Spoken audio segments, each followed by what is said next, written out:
It's me, Galen. Galen's got Parkinson's. I put some video stuff out yesterday that was supposed to be sort of a joke saga. Me sailing off to some strange land to fight the monster that I call Parkinson's, which I've given 2 S's to make it sound more scary. Because when you put 2 S's into a thing, it always sounds a lot more scary. But that's regardless of anything. And I've been trying to sort of wonder and visualise and think about what on earth I'm doing. I saw a health professional recently who, to be honest, talked to me like I was 5. And that annoyed me because I'm 70. And then I thought, I'm not having it. That's not who I want to be. And during this week, since New Year's Day, and what's today? 7th of January, I think. I've seen 13 negative references to Parkinson's disease and people with Parkinson's disease talking about us as if we are doomed, as if we are fated to snuff it, as if we have no control, as if all that's left to us in the future is a crumbly, shaking disaster of a life. Well, I'm going to tell you now, that ain't me, right? And I'm going to tell you why. This is going to make no sense to anybody if you're not a role player or a wargamer. Because I visualise everything I want to be. When I play Dungeons and Dragons, or when I'm a Wargames commander, I don't want to be an idiot. I don't want to be a coward. That's never my option. What's your main characteristic in this game? Oh, I want to be cowering in abject terror in that corner, wetting myself. No, I don't. I want to have a big sword. And, to be honest, I quite like the hero.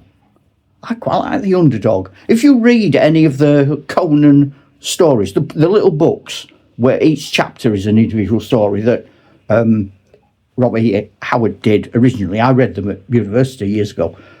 At the end of every story, Conan ends up fighting the biggest monster you can imagine, while some very attractive semi-naked lady hangs about in a corner, sometimes in her pyjamas, sometimes in her furry bra and pants. Conan then gets nearly every bone in his body broke. He gets all the skin ripped off him, and he spends a good couple of pages killing this thing, and then he staggers out with the lady covered in blood, and he doesn't even ask for a plaster. His first thing he says after defeating the monster, he doesn't say, "Oh, I'm ever so sore. Can you get that a rub, love? Have you got any ointment?" He doesn't. He just goes, "Come on, where's the next monster?" And off he goes. Now, he doesn't start every story by thinking, "Oh, I might die." He don't care. He's not bothered. It's not a matter of that. What I'm trying to say is that, and I'm not saying it in a very noble way. I know that, but that's me. That's who I am.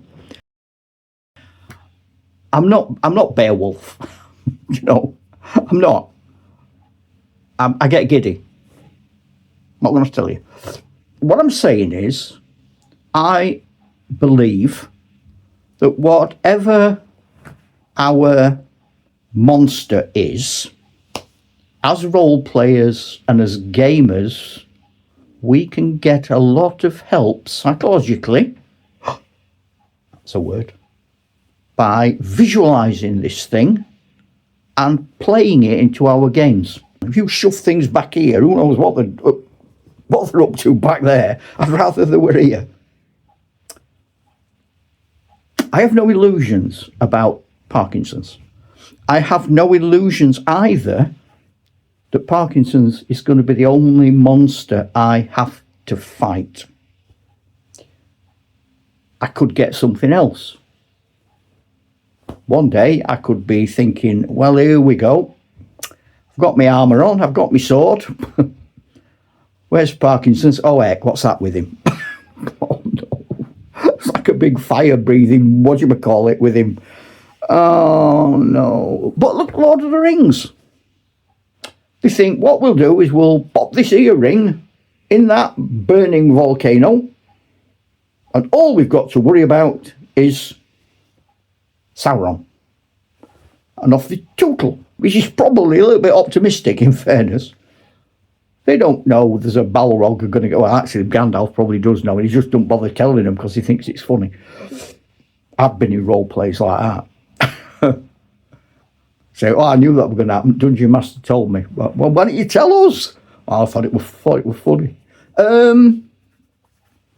They meet a Balrog. The best mate, Saruman, turns out to be a villain. King of Rohan. It's all covered in cobwebs. We're all right, we'll go to the Rohirrim. They've got dead good cavalry. All we need is to get the kit. We'll get the king sorted out. Right, we'll go to Gondor. Because in Gondor, there's loads of friends who will help us. Oh, he's gone bonkers in. Oh, I tell you what, I'll go through them tunnels. Oh, they're full of skeletons. I know. The Corsairs of Umbar are coming. What? I thought we were only going on a little trip into that volcano. No, life's never like that. Wherever you think you're going, that's not what's going to happen. At what point do they give up? I can't think they do, to be honest. My favourite is probably Boromir, because at least he has a human wobble, doesn't he? Legolas is never going to have a wobble. He's not a human, he's an elf. Gimli's a dwarf. Gandalf's a wizard. Halflings are weird. I've upset somebody now, haven't I? Somebody's just gone, unsubscribe, you don't like halflings, oh no. Boromir's a bloke. I know Aragorn's a bloke as well, but to be honest, he's Aragorn's one of them kids who always had the proper school uniform on and did his homework on time. Boromir is a bloke. He makes mistakes, but at the end, how does he fall? Do you think at any point Boromir looks at all the Uruk-hai coming, and he looks at the halflings, and he thinks, you know what, I could get that ring and disappear?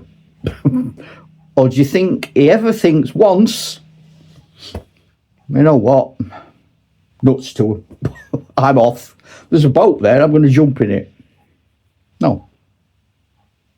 Not only does he go down like a man or woman, because I think a female Boromir would have been a great addition to that story. He blows his horn, the great act of defiance. And even though those swarms are coming at him, and even when that first arrow takes him, he's dead. He's had it. That arrow's like a log. It's not pretty. Does he start crying? No. What does he do? He kills another half dozen of the beggars and shoot him again. And he's still blowing his horn and wafting himself about. That's all I want to do. I just want to be the hero of my story. And I reckon our stories are all different. Our monsters are all different. Our fears are all different. But perhaps together we can, I don't know, help each other along. I do not want anyone ever to feel sorry for me. I know you lot won't. You're better than that. I get it. It's these Herberts in the villages who keep trying to tell me not to go. Let's run to the hills. No, because if nobody stands up to these monsters, they're still going to get you. They're going to come into the woods and get you. If Robin Hood and his men hadn't stayed in the forest, the sheriff would have still run roughshod over them. I'd like to think our fights are not about dying nobly. The idea of a noble death, I think, is much overrated. A noble life, however, is a worthy aim. Every roleplay I create, every wargame I have, every commander I choose to be, every character sheet I write, and I can do this throughout the universe. I don't have to be my Dark Age Parkinson's warrior. I can be a warrior at any time, but I can be a warrior in real life now, having my battle with you, my fellow knights of the Round Table. I hope that makes sense. I'm going to look like a right clot if it doesn't. Ta-ra, Chuck!